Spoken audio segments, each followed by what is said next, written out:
শীতের কুয়াশা ভেদ করে আজকে আমরা যাচ্ছি বগুড়া উদ্দেশ্যে। আমরা আপনাদের নিয়ে যাচ্ছি এমন এক জায়গায় যেখানে মানুষ সাজানোর উপকরণ তৈরি হয়। মোটা দাগে সে জায়গাটাকে গহনার খনিই বলা যেতে পারে।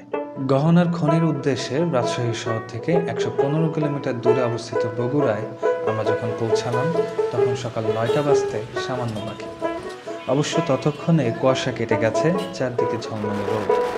বাস থেকে নেমে প্রথমে সিএনজি অটোরিকশা ধরে আমরা বগুড়া শহরের প্রাণকেন্দ্র সাতমাথায় যাই।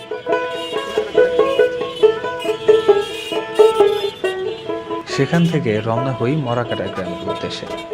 বাস থেকে যেখানে নেমেছিলাম সেখান থেকে মরাকাটা দূরত্ব সব মিলিয়ে ১১ কিলোমিটারের মতো। মরাকাটা বাজার থেকে একটু ভিতরে গেলেই গ্রামীণ পরিবেশ। গ্রামে ঢুকেই এক অভূতপূর্ব দৃশ্য চোখে পড়ে। সকাল থেকেই বাড়ির উঠোন, রাস্তা, এমনকি পড়ে থাকা ক্ষেতেও বসে কাজ করছেন নারীরা।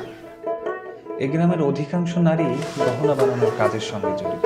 গৃহস্থলী নানা কাজের ফাঁকে তারা গহনা বানানোর এই কাজটি করে থাকে।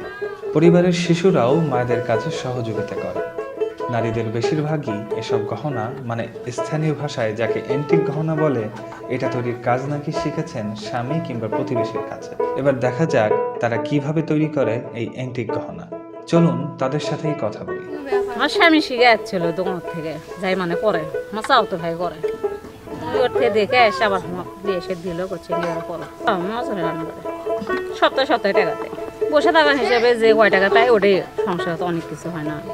এটা কাম টিপে টিপির কাজ কি করার আছে করি আর কি। এগুলো আমি 15 টাকা করে করি, দিনে তাও 3-4টে হয়। করলে তো অনেকই হয়, কিন্তু করতে পারি না, অত সংসারের ঝামেলা আছে। আমি এই যে পাশের বাড়ির একটা ভাবি বানাইতে, ওখান থেকে আমি শিখছি। এখানে সবাই এগুলো কাজই মানে যে জানে এগুলোই করতে। পুরুষরা বাইরে কেউ কাঠমিস্ত্রি, কেউ রাজমিস্ত্রি, এগুলো কাজলে ব্যস্ত থাকে, মেয়েরা বসে থাকে হিসাবে এগুলো কাজলে বাসায় বসে থাকে। এটাতে ঝালাই করবে, আবার রং করবে।